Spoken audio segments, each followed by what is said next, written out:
What's up, heathens? How y'all doing? I'm the Godless engineer, and I critically analyze apologists' claims to give you the best arguments and information so that you can stand up and use your voice. This is going to be a clip from one of my Did Jesus Exist live streams where I took calls from people in the audience. In today's video, we're going to be taking a call from a person named Brian. During this call, we're going to compare the evidence that we have for a historical Jesus to other historical figures like Julius Caesar and Alexander the Great. We're also going to be discussing the authenticity of the interpretation of ancient texts. And then finally, we're going to get to some of the origins of Christianity. So if you want to fuck around and find out how Brian defends the historical Jesus, then please stay tuned.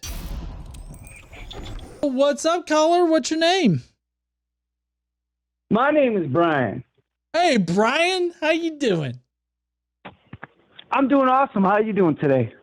I'm doing all right. You know, just had that rather contentious call beforehand, but I'm talking to you now. So what's up, buddy? All right. So I'm just a little confused. So this is one of the problems I have with the mythicist situation, right? Mm-hmm. Is I totally get 100% that like there's no like scientific, I don't know what you'd call it, like scientific or evidential thing that like Jesus existed as a human being, right? Right. But the problem is if we don't accept that Jesus exists, because there's like tons of information, tons of writings about him, correct? Is like, no, I don't agree with that, but I'll let you get to your point. I'm just saying, like, what do we actually accept out of history? For example, like take the whole, like, I'll grant you, let's just say Jesus isn't God, right? Like, I honestly, I believe that. But let's just say Jesus wasn't God. He was just a dude. Like, it's just kind of weird to me that would you, so like when I'm asking you, is it like, do you accept that Julius Caesar existed as a human being? Okay. Are you Green Onion? No. No. Okay. Sorry. There was somebody Green Onion in the comments that kind of asked me about that, I think, or maybe somebody else earlier asked me about that. So yes, I do think that Julius Caesar or you said Alexander the Great, right? No, I didn't actually. That might have been Green Onion. I'm just saying. What I'm asking, my whatever presupposition or whatever is just like, what do you accept? Like, what would you accept out of history? Like I said, I'll grant you. Like, let's just say, I believe Jesus was God, but like, I'll grant you, like, he was just a human being, right? And like, he was just a nice guy, right? So like, what is it out of history? Like, what is your evidential or expectation of evidence that somebody existed?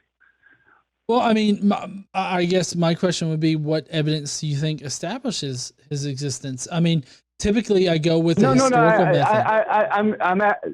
I'm down, dude. Like, I'm just asking a question. It's like, what is your like, what would that be called? Like, what is your, like, where do you, like, George Washington, like, do we have George Washington's body? We might, I don't even know.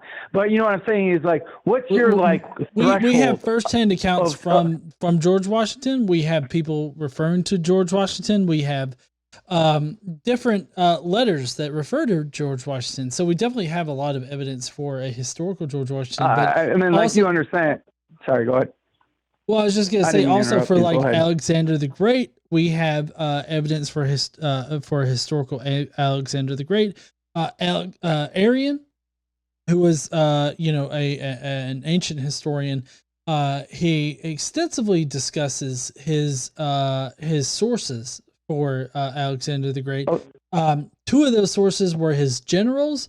And then we also have other sources in the forms of like physical things like gravestones and other things like that. So we have a lot of different. Like the first writings of Alexander the Great. Like I didn't bring that up. I brought up Julius Caesar, but I'll just like the first writings of Julius. It was Julius. So yeah, I mean, we have. How much information do we have that has been carried on from the ancient world? Right. You know, like, for example... Sorry, go ahead. No, I'm just saying it's like, everything was written on parchment paper, which has all disappeared, and they only kept the stuff that actually they felt that actually mattered.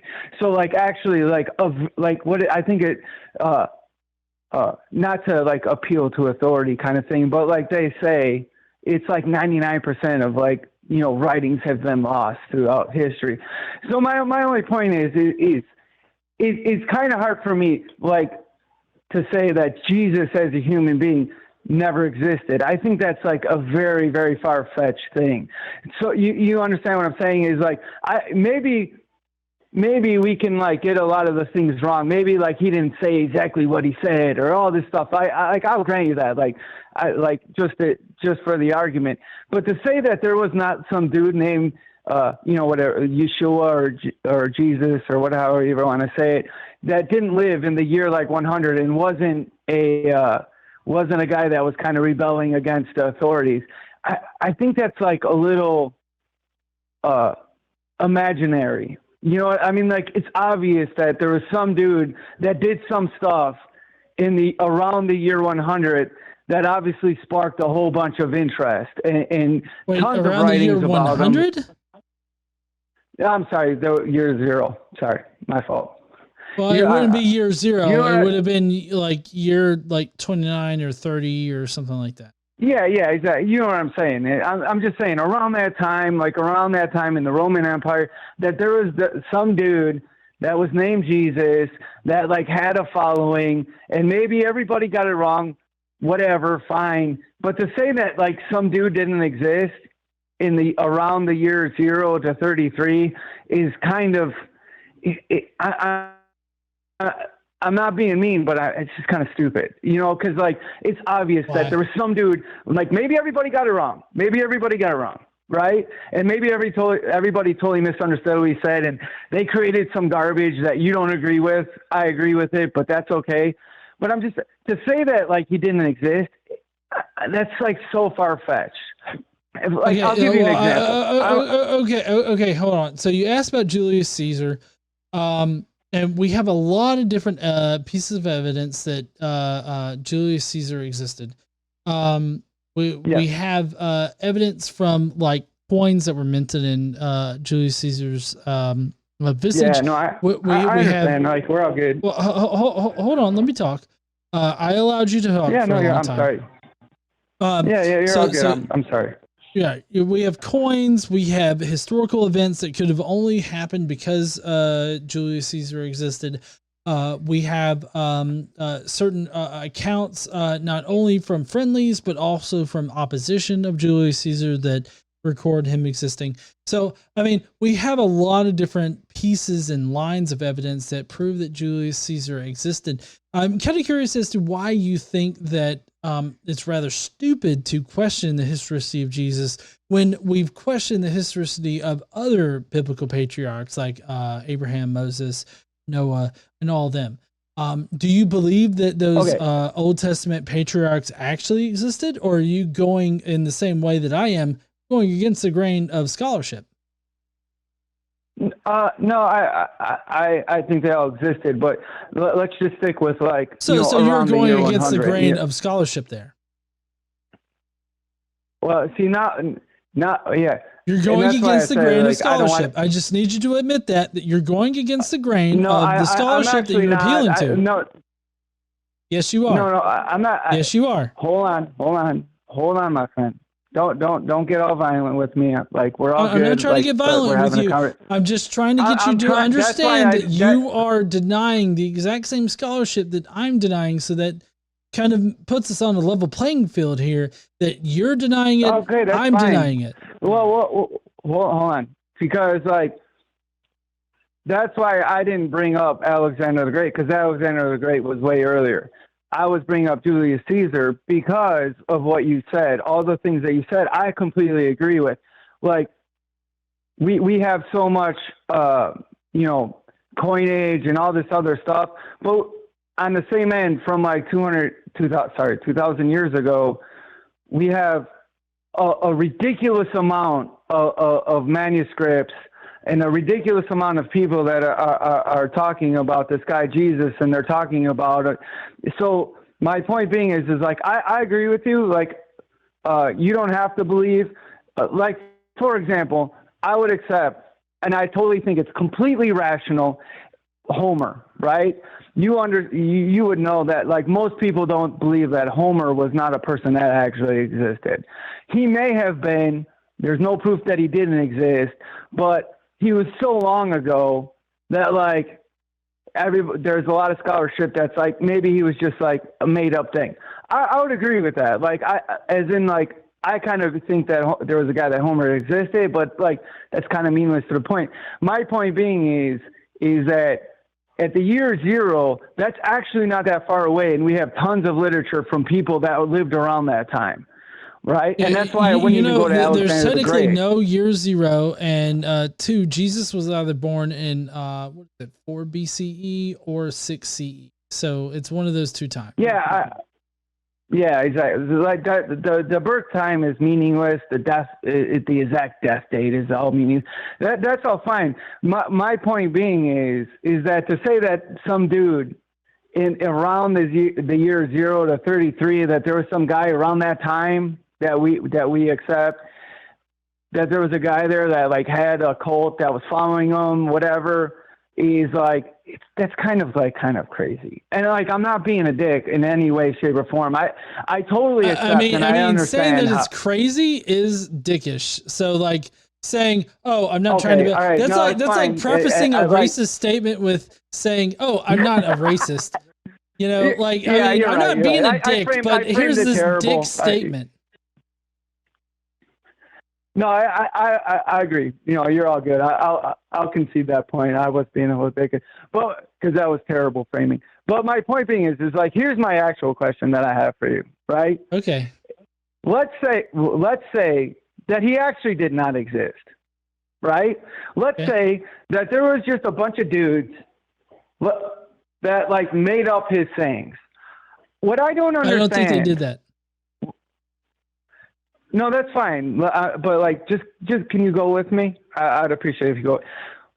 Well, I mean, I'll go with you. I'll go with you, but that's not how I think Christianity arose. Just so that I can level with you on this. That's not how Christianity arose under my view. And so, like, any kind of hypothetical that you play here, like, I mean, I guess I'm going to agree that they didn't make it up. Hypothetical. I'm sorry. I'm not trying to cut you off. I'm not making a hypothetical. My actual point is I'll grant you everything. Whatever you want to believe, however you want to think it arose, that's all fine. My point being is and like I grew up in Chicago. I had tons of atheist friends, right? And like that didn't believe in God, didn't believe in Jesus. But like, and they were never mean about Jesus. They never said anything bad about Jesus.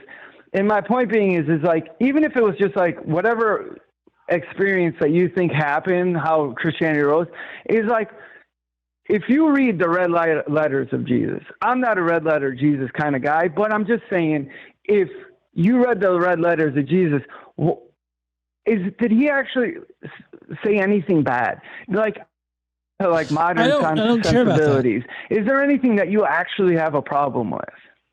I don't care about any of that. The red letters are the Gospels, and not like Paul's work. And so, like, I don't think that represents anything about Jesus that we can know for sure as history.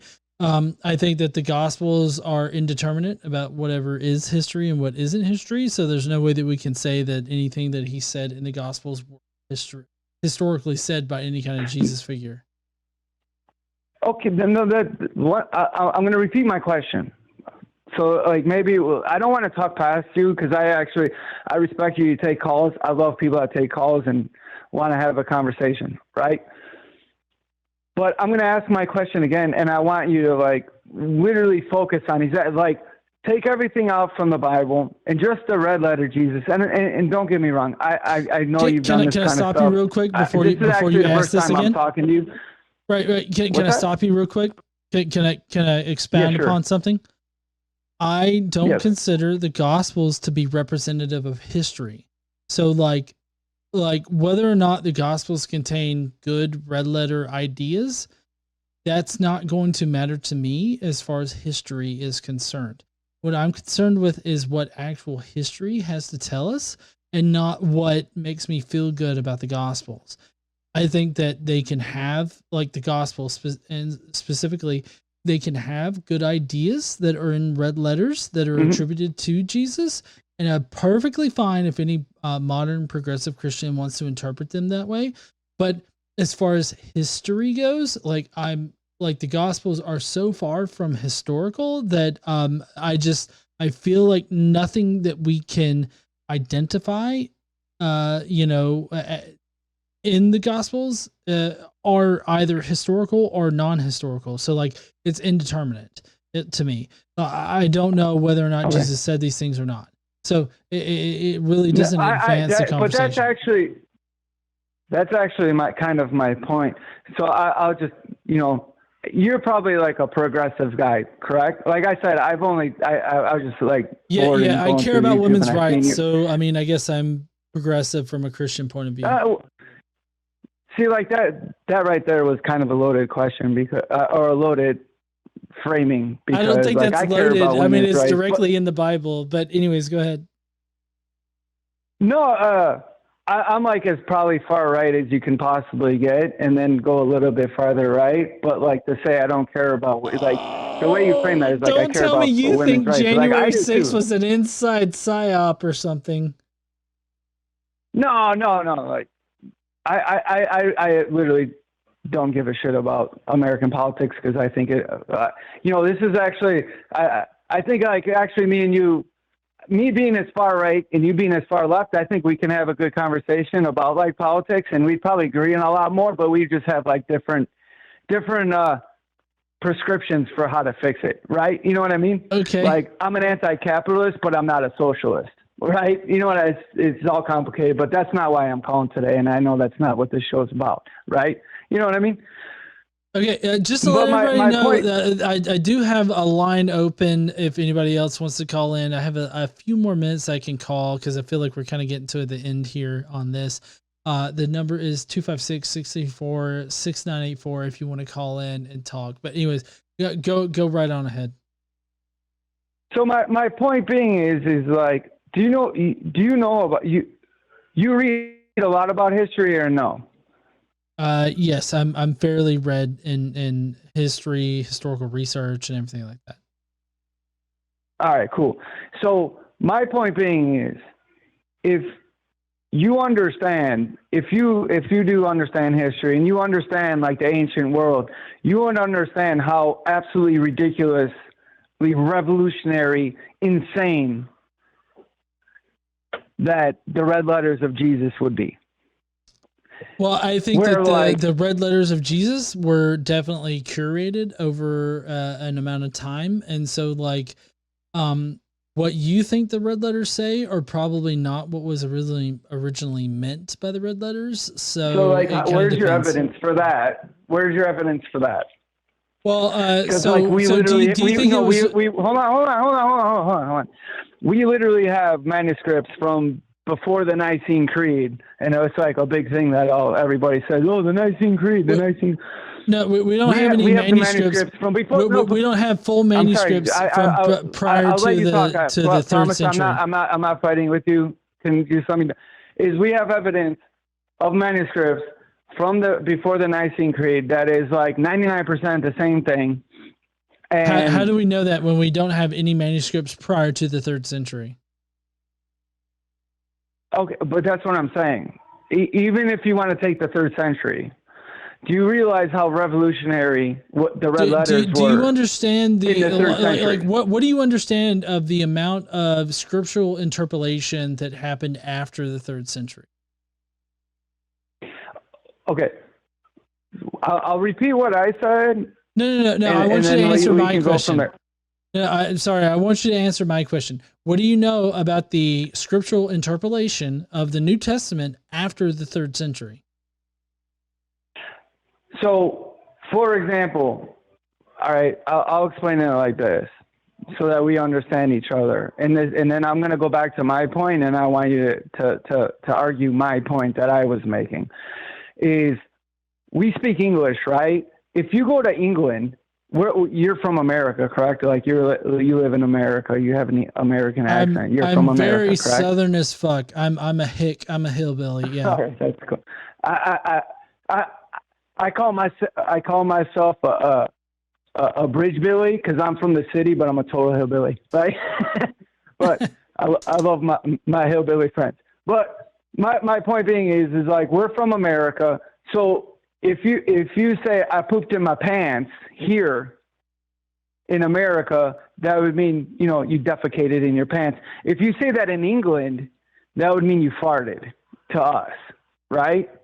So my point, like your I'm sorry, I can't say that word. I have problems saying some words.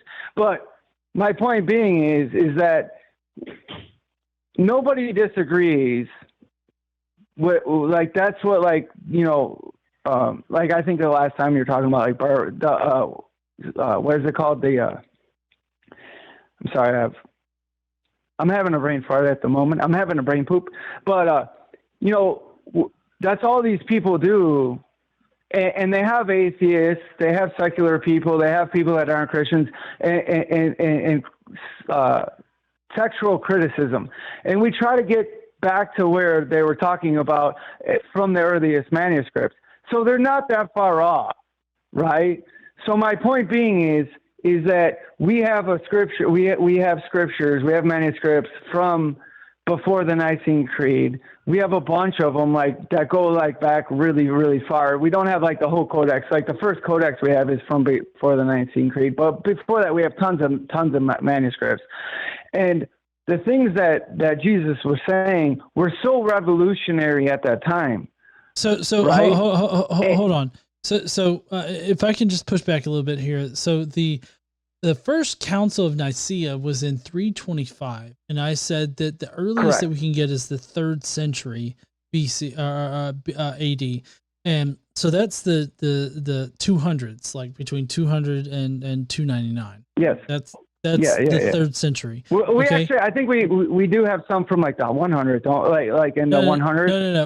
From the second century. So hold on. So we have scraps of scripture from previous to that. Right. What I'm talking about is whole ass manuscripts. So like the manuscripts. I think what was the first? Sorry. Well, I mean, there's P52 that reaches to the 2nd century, I believe. But my point is that we can't really track prior to the 3rd century, like sometime in the 3rd century. I believe it's Codex Sinaiticus. We can't track the amount of changes that were made to the scriptures, New Testament and Old Testament in the Christian Bible. We can't really track 200 to 300 years of changes of it. So you're trying to tell me that there are 200 to 300 years where the Bible just simply wasn't changed. And then at the 300s, when we can actually track changes. Hold on. You did that. I never said that. I never said that. I'm talking. I never said that, my friend. No. What I'm saying, I'm laying you out the reality of this. So in the 3rd century, we have our first full manuscript. And then after that point, we could track changes. And we see that as time goes on, the changes reduce in number, but they are significantly higher the closer that you get to the 3rd century, right? So as we track the changes in it, we see that they decrease over time, but there were a heavy amount of changes in the 3rd century forward. So we can only guess that it's not like it's a blip on the historical scale. It's not like there were no changes. All the fucking changes, and then it just slowly, tapers off. No, can I speak? Okay. I'm not. Were you done? Because you're talking to somebody. Okay. So here's one. What's that? Oh no, you can go ahead. No, I mean, I was just saying, what you're proposing is that there were no changes prior to the 3rd century, and then all of a sudden there was a massive amount of changes in the 3rd century onward, and then it slowly tapers off. That seems more illogical to me from my analytical working brain than there being a heavy amount of changes prior to the 3rd century. And in the 3rd century, when things were starting to get more centralized and more widely propagated, that it eventually tapered off into like small spelling mistakes and everything like that. So like, it seems to me more illogical what you're presenting than what I'm presenting. No, I'm actually not. I never argued with you with one thing about that. So like, you have to understand, I was born and raised Catholic. I left the Catholic Church for different reasons, and I'm probably going to begin in Orthodoxy. But you have to see, you're coming from a presupposition and a paradigm of fundamentalist Christian. I'm going to explain it. And it's from a fundamentalist point of view of where like the Bible is the pre-majority, whatever, like the supreme thing that we should go off of. I don't believe that. Right. I've never believed that. I mean, I'm not presenting that. Yes, you are, because, and I'll explain really quick, right, is what you're doing. And like, one of the things, like I actually, you're an atheist. I actually have more respect for you as an atheist than I do a lot of Christian fundamental. I argue with them more and I fight with them more because I think a lot of the things that they say are so stupid. Is like, what you're saying makes complete sense. And I have no problem with that. I really don't. Like, there was probably like some changes like over time. Like, for example, I'll give you an example in that I think you would agree with me on, is that like the adulterous woman story, where like that was the adulterous woman. Yeah, I wouldn't deny that. It was a story that was like told, but see, like that's why I'm saying you're coming with a presupposition of the Bible being 100% accurate. I don't actually. No. I'm not saying that the Bible is 100% accurate. It's totally antithetical to what I'm telling you. I'm telling you the Bible is not accurate. Yeah, no, and that's what I'm saying. Like, I would agree with you. But the difference is that like. I've actually been looking in this and trying to figure it out. Like when actually like people like take the Bible as like 100% and like this is like 100% accurate. But like it's the tradition that we've had, in the church since like literally the beginning. And like, that there's a bunch of like church fathers and everything. And we can actually like piece together within like the first 100 years, almost the entire New Testament. Like, for example, you have the Didache, which was like, even modern scholars will date it to like 90 to 100, and like, there's nothing in the Didache that refutes the New Testament. So like, did some things change? Maybe, like, I mean, dude, like if something, I'm so sorry. I'm so sorry. I have to interrupt. I don't know how any of this relates to me being a mythicist or mythicism in general. Like, mythicists don't accept the Gospels as being 100% accurate. I'll explain it. That's what I'm trying to tell you and that's what my call was about is like, okay, could you land the plane? That's what I'm asking you. Like, you're trying to land the plane, but could you actually put rubber to road here? Yes. To say that there was not a guy that was named Jesus, that's our transliteration. There was a guy named Jesus around the year 100 to 33, sometime in that area, that didn't have like people coming and listening to him and having a following and people believing in him and people like following what he said and creating a culture and a church around what he said. That's kind of crazy. It's not crazy. Like, whether you believe first of all, it's not between 30 and 100. It's between like 4 BCE and 33 CE for one. For two, for two, there were a lot of apocalyptic preachers that were going around preaching a whole bunch of different things. There were some military messiahs and everything like that. So, like to say, hold on. I've let you talk for a long time. Can you let me talk? Yeah, you're all good. Okay. I would greatly appreciate you letting me talk on my own show. So, there were a lot of them going around at the time. I'm going to take your show over and I'm going to take it over and make it fun. I don't like making you. I don't like muting people. Can you let me talk? And no, don't worry. I'm sorry. I was joking. Have a good one. Have at it. Okay, so what we're looking for is evidence that the figure that started an apocalyptic preacher movement that later on became Christianity. That's our specific, what we're looking for, right? That's what we're hoping to prove. But we don't have that. What we have are other apocalyptic preachers going around and failing at the time. And then somebody comes upon the scene being like, oh, he's already done it. He's already died and he's already resurrected and he's already come back and he's fulfilled all these things. And you can have like all of this everlasting life as long as you believe in my bullshit. Like, that's what we have in history. We don't have evidence at all of some apocalyptic preacher that was crucified by the Roman government, whose memory then propagated this whole belief in a Messiah figure. What we have are different apocalyptic figures. Hold on. What we have are different apocalyptic figures that tried to militarily conquer the Roman government, and when they failed in those respects, their movements died out. That's what we have evidence of in history. We don't have evidence of a not failed, but like an apocalyptic preacher that was crucified by Romans and then heralded after the fact as being a Messiah of the Jewish people. That's what we don't have in history. What we have is mythology about that person. We don't have any history about that person. So, but like that's where I have the problem, because like Tacitus talked about him. And, no, Tacitus does not talk about him. Tacitus talks about a Crestus, and Crestus was an actual name of a Jew.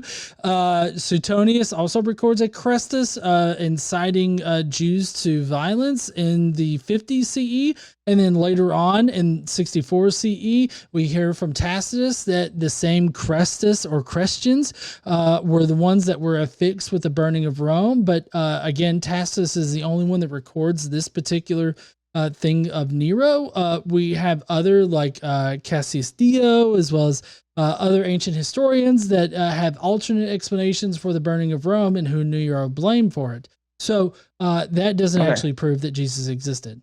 It was also written in the second century. And then there is Josephus, and Josephus doesn't prove that Jesus existed. Whatever. The Testimony of Flavianum is wholly inserted, probably by a 3rd century Christian. You're most likely Eusebius. Hold on. Can you let me speak for a second? So like Josephus. I mean, you're regurgitating common historicist points. So I mean, it's a little hard for me not to just automatically assume what your argument's going to be. But go ahead. No, I just, so we do have Josephus. Josephus talks about Jesus, and historians debate whether Josephus said exactly what he said, or if some Christians later kind of overemphasized Jesus. But Josephus was like literally a contemporary of Jesus. Josephus was a contemporary. No, he was only a few years later. So he would. What's that? Josephus was born after. He was born after Jesus supposedly was killed. He was born in 35, I believe. Yeah, which is after Jesus would have been. He obviously wasn't alive when. He was killed after Jesus was killed. Or he was alive. He was born after Jesus was killed. Only a few years after, so he would have known what was going on. He was not a contemporary of Jesus. He's the nearest contemporary, but he's not a contemporary. Consider contemporary. No, he's a near contemporary. No, it's very specific. He's a near contemporary. He's not a contemporary. So those are two different things. No, hold on. He's a contemporary of the time of Jesus, between Jesus dying and the temple falling. No. He's a near contemporary. He's not a contemporary. Like, he's the closest thing that we have to a contemporary. He's a contemporary outside of the Bible. I'll repeat what I said. Paul, so specifically, hold on. Paul would have been a contemporary of Jesus, but Paul never mentions an earthly Jesus. Josephus is a near contemporary, which is a different class of contemporaneous historical account. That would mean that he lives pretty close to the time that Jesus would have been alive. Those are two very distinctively different things. Yeah, no. So I'll repeat what I said so you understand what I'm saying. He's a contemporary of the time of Jesus, between, I said the time of Jesus. Hold on, listen. Just let me finish. He's a contemporary of the time of Jesus, between Jesus and the temple falling. So he would have known what was going on. That's not what contemporary means. I'm so sorry, man. I cannot let you move past this point because that's not what contemporary. What do you mean, dude? Contemporary means that it's at the same time that the person would be living. That's what, in this particular context, that's what contemporary means. Okay, so he would be near contemporary. I'm going to that's fine. You didn't understand. I'll repeat what I said again. God. No, right? Please don't repeat. He was a contemporary of the time between Jesus dying and the temple falling. Which means that he's not a contemporary to Jesus. He's not a contemporary to Jesus. That's fine. I'll grant you that. But my point being is, you admit that he's a near contemporary. Yeah, that's fine. But my point being is that he was a contemporary. Sorry, my friend, relax. I thought we were having a great conversation. We're getting like animated here, and I don't want to do that. Too, but then you're just sitting there like, you don't understand what contemporary means. And I'm like, no, I understand. You don't understand. No. I fixed what I said. I understand what you're saying, and I'm not going to fight with you. I grant you that. He wasn't alive when Jesus was alive. What I was saying is he was a contemporary of the time from between Jesus dying and the temple falling in 70 AD. But you understand how that's attempting an equivocation to actual contemporaneous sources. No, because he's no, it's legitimately confusing the term contemporary and what it means to be a contemporary. Like, that's exactly what this argument is meant to do. You're confusing the terms. So, like, what you're saying, contemporary means at a time. Contemporary means around the time where it would be relevant, in this particular context, it's when Jesus was living. Paul would have been around when Jesus was living. Philo of Alexandria would have been around when Jesus was living. So those are contemporaneous. Paul wasn't around when Jesus was living. No, Paul was around when Jesus. Paul would know if Jesus existed. Yes, he did. No, that's not the story. No. So Paul was writing in the 50s in his old age. And so that means 20 years earlier, he would have been 20 years younger. And so that just means that he was alive when Jesus was alive. That's what that fucking means. I don't understand how else to describe this to you. No. Hold on. Take a deep breath. So let's figure this out really quick. We're not in a formal debate. What does contemporary mean? Oh my God. Okay, hold on. I will define contemporary.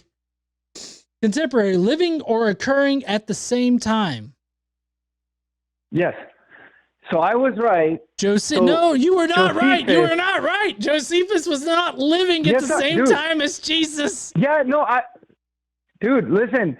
I didn't say he was living at the same time as Jesus. I was saying that means he was he's not contemporary. I granted you that he wasn't alive when Jesus was alive.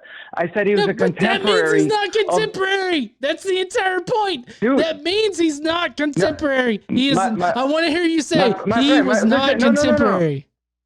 No. Read the definition again, my friend. Okay, read it. Definition: living or occurring at the same time. Yes. So listen to my argument.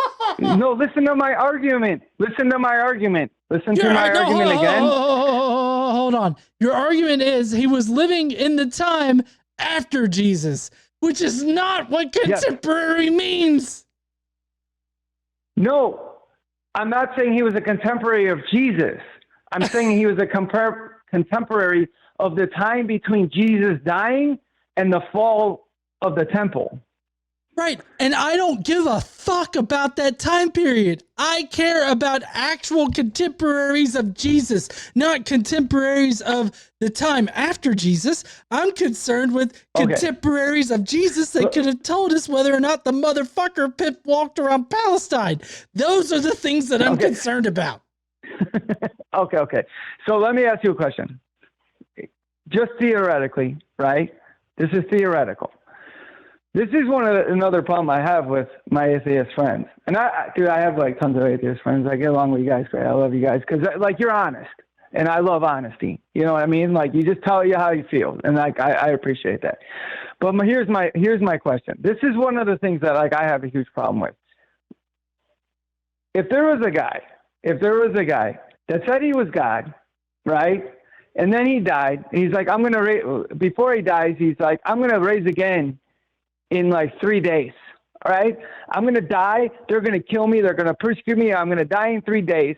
Right. And then he does. Would you be like, oh, that guy's kind of God? You know what I mean? My point being is, so just hear me out, is one of the problems I have is that everyone's like, there's no writings outside of Christianity. I kind of think that anybody that like seen that actually happen would be a Christian. So I think it's kind of like a false equivocation of like, oh, you need to have somebody that didn't actually believe that had happened. But that's a problem for me. Does that make sense? I'm sorry. What's the problem for you exactly? I'll explain it again. So that hypothetically, let's just say me and you were at a bar and I was like, hey, dude, I'm God.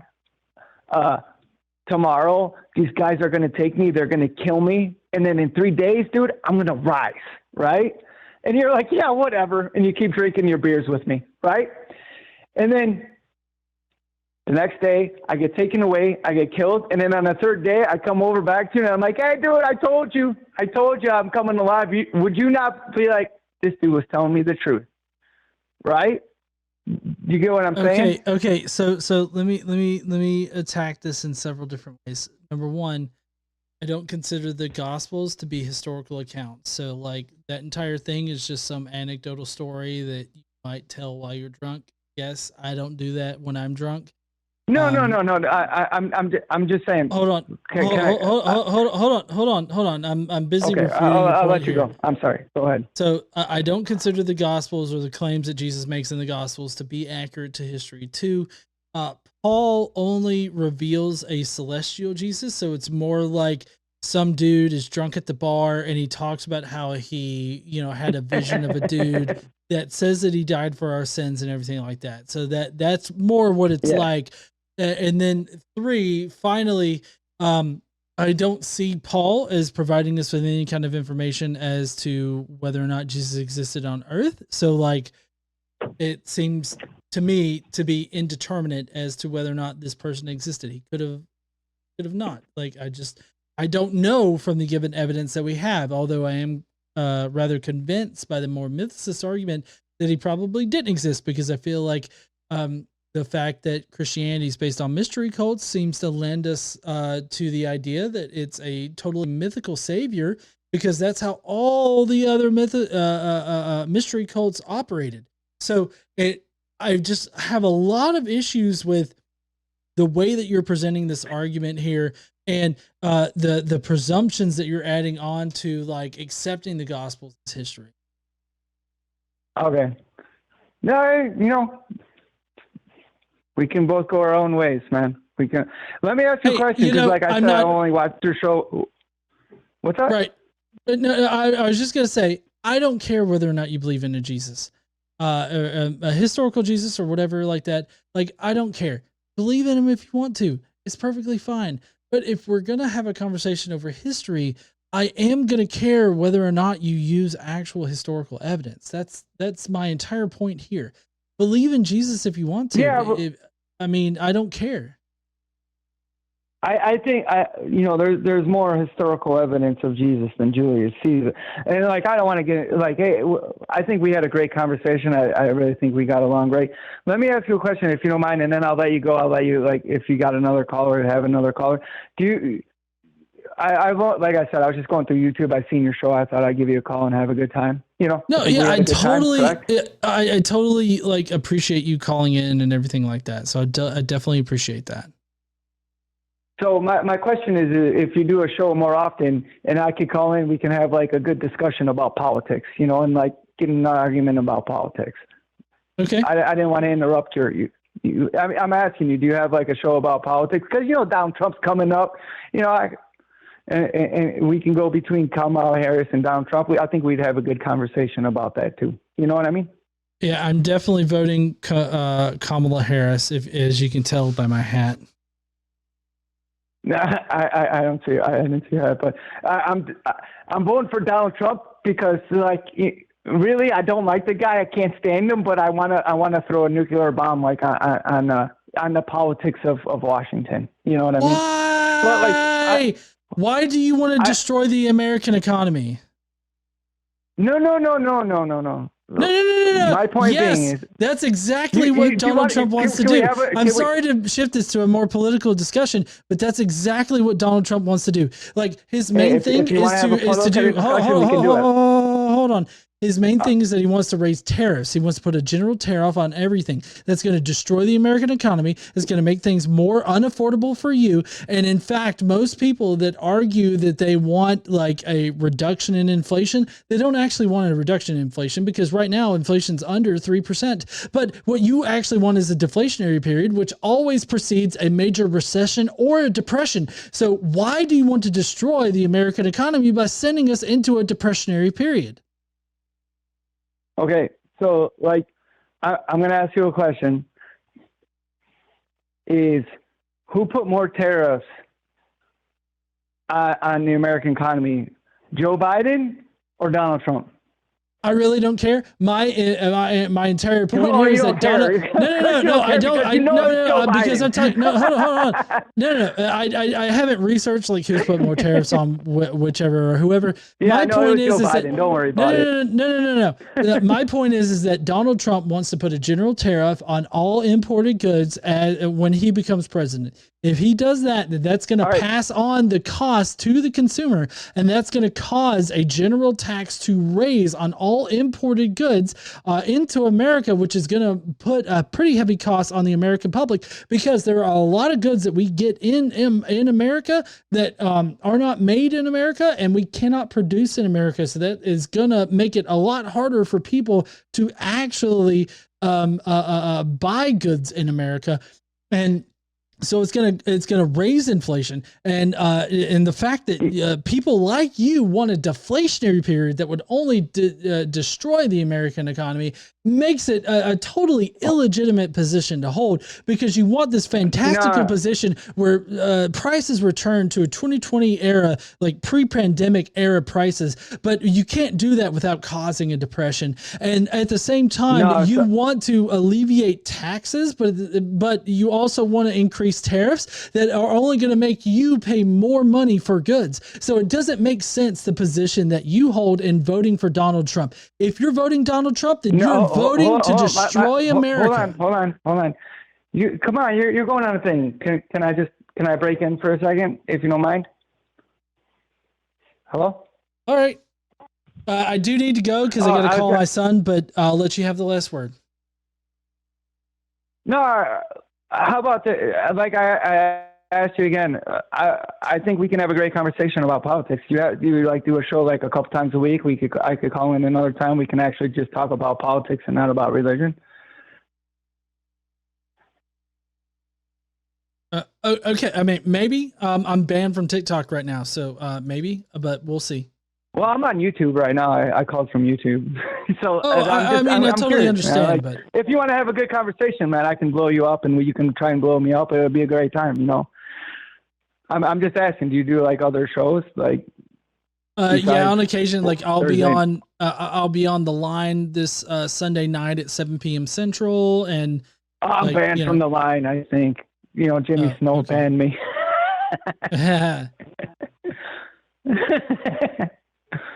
But I'm just saying, like your own personal show, like like if you call, if you don't just do, if you want to do like a show about like next Thursday, if you're going to do a show about politics, I'll call in. We can have a great conversation about politics. You know what I'm saying? Okay. Well, I mean, like I said, I do need to get to calling my son.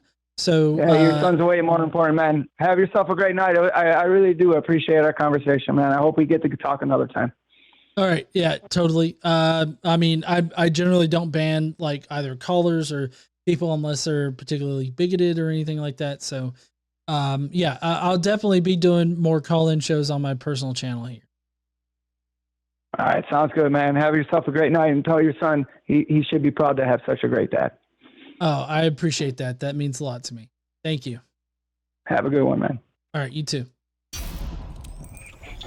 Well, heathens, that was an interesting call, wasn't it? So I would love to know what you guys think about comparing the historical evidence that we have for Jesus to other historical figures. Is there a historical figure that has less evidence for their existence than we have for Jesus? Also, what do you think about his interpretation of the ancient text, or at least the authenticity of the interpretations of the ancient text? And then finally, what are your thoughts on the origins of Christianity? Where do you think Christianity came from? Let me know down below in the comments. And while you're down there, why don't you smash that like button and subscribe if you like this kind of content. And don't forget to stand up and use your voice.